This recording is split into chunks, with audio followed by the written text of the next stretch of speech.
प्यार भरा नमस्कार। हंसते रहिए, मुस्कुराते रहिए। और दोस्तों, कैसे हैं आप सभी? ठीक हैं?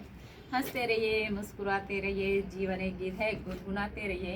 आप सभी कहते होंगे कि वो जीवन को एक गीत कह देते, गुनगुनाते रहिए। तो वही दोस्तों, मैं ये कहती हूँ कि चलिए, गीत नहीं है लेकिन गीत की तरह इसको मतलब मधुरता में अपने को अपने साथ मधुरता के साथ इसे व्यतीत करते रहिए इस जीवन को, क्योंकि ये एक इतना बड़ा समुद्र है, इतना बड़ा दरिया है जिसे हमें पार करके जाना जरूर है।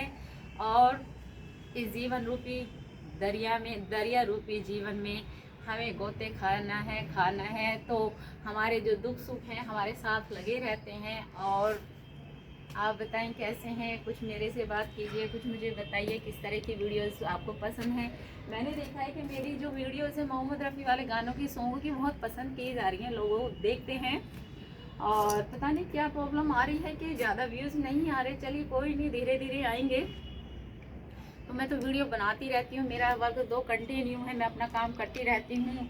अब आप लोगों का काम है किस तरीके से आप इसे लेते हैं। थोड़ा सा भाई, मैं ये नहीं कहती कि ज़बरदस्ती आप करिए या ज़बरदस्ती आप मुझे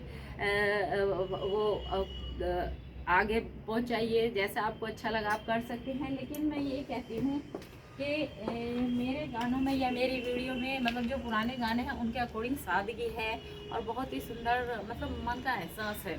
तो वो मुझे अच्छा लगता है और मैं आपको दिखाती हूँ। लेकिन नेचुरलिटी होती है उसमें, एक मतलब मन का उत्साह होता है। कभी अब मेरी थोड़ी तबीयत ऐसी हो रही है, आप देख भी रही होगी कि मैं पतली भी हो गई हूँ बहुत। और अपने साइज से धीरे धीरे मेरे में रिकवरी आती जा रही है। बीच में प्रॉब्लम हो रही थी, अभी भी है, मुझे प्रॉब्लम कंटिन्यू बनी हुई है। लेकिन मैं कोशिश करूँगी कि अपने काम को मैं वक्त को ना छोड़ूं। कहते हैं ना, जिस भी काम को करें तो लगन से करें, मन से करें, और एक जुनून होना चाहिए। तो जुनून तो मेरे में है भाई। और मुझे पता नहीं क्यों इतना अच्छा लगता है जब मैं वीडियो बनाती हूँ, तो मैं सारे दिन बिना खाए पिए वीडियो बना सकती हूँ।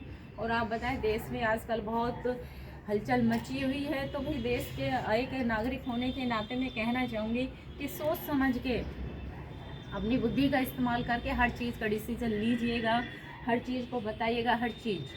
तो इसमें हम, और मैं ये कहती हूँ, हम इन चीज़ों को छोड़कर कुछ ऐसा कार्य ना करें जो मतलब सबके के फ़ायदे के लिए हो। जैसे मैं नौजवानों के लिए कहना चाहूँगी, जो हमारी युवा पीढ़ी है, जो पढ़ लिख कर इधर उधर भटक रही है, उनको नौकरी नहीं मिल रही, वो मजबूर है प्राइवेट सेक्टरों में, प्राइवेट उनमें काम करने के लिए। तो मैं गवर्नमेंट से यही चाहती हूँ, मैं बार बार यही कहती हूँ कि गवर्नमेंट एक ऐसा डिसीजन लाए, एक ऐसा निर्णय लाए, एक ऐसा वो लाए, जिस कदम स्टेप उठाए जिसमें हर युवा को, हर पढ़े लिखे इंसान को रोज़गार मिले।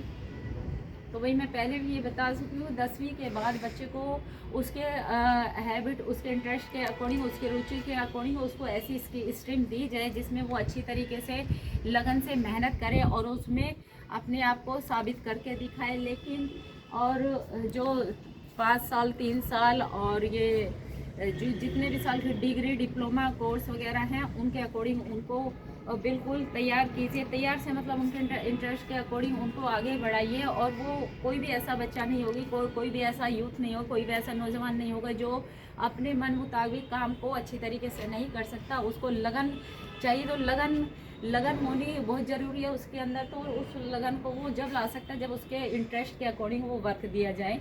तो मैं यही चाहती हूँ कि दुनिया में सभी ज़्यादातर बेरोज़गारी घूम रहे हैं इंसान, बच्चे।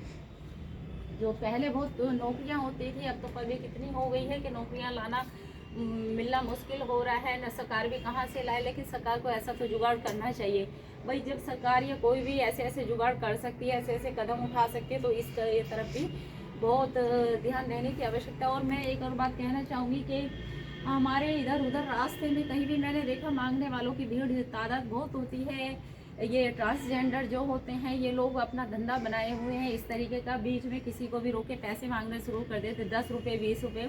तो ये मैं कई बार उनसे बोल चुकी थी, ऐसी चीज़ें ना करिए, आपको अच्छा नहीं लगता, इससे तो अच्छा आप कोई रोज़गार ढूंढिए, कोई रोज़गार करिए। तो वो ये कहते हैं कि मैडम दीदी, अगर हम करेंगे तो कोई हमें पैसा नहीं देता, बुरी नज़र से देखता है, ये तो वो है। तो ऐसा नहीं है, उनके प्रति भी एक अच्छा नज़रिया रखिए। और वो भी इंसान है, जब भगवान ने जो भी शक्ति है उसने उनको बना के ऐसे भेजा, तो उसमें उनकी क्या गलती है? उनका कोई इंटरेस्ट नहीं है, वो भी मजबूर होते हैं। तो उनकी तरफ भी ध्यान दें। अभी मैं एक दिन रास्ते में जा रही थी, कुछ टाइम पहले भरी सर्दी में 5-6 बच्चे थे, 2-3 लड़कियां थी छोटी छोटी उसमें, और 2-3 लड़के थे छोटे छोटे। एक लड़का इतना छोटा सा था, होगा 2-1 साल का होगा, उसके पैर में चोट लगी हुई थी और वो भरी सर्दी में नंगा था, नीचे से नंगा था, ऊपर ही उसने शर्ट पहनी हुई थी। तो भाई ऐसा टाइम क्यों आ रहा है लोगों के लिए? तो सरकार को इन तरफ भी ध्यान देना चाहिए, इन सब की भी, और छोटी छोटी बातों पे ध्यान दे। और मैं एक और बात कहना चाहूँगी, मैं ये कहना चाहूँगी, जो लोग, मैं कभी रास्ते में जाती हूँ तो मुझे स्पीड करते हुए थूकते हुए मिल जाते हैं, मेरा दिमाग इतना ख़राब हो जाता है, काश उन्हें बुद्धि दे। और ख़ासकर वो लोग जो अंदर मुंह में को क्या क्या चबाते रहते हैं, गुटखा पान या कुछ भी चबाते रहते हैं, और रास्ते में आकर वो कहीं भी फेंक स्पीड कर देते, थूक देते, तो ये बहुत गंदी हैबिट है।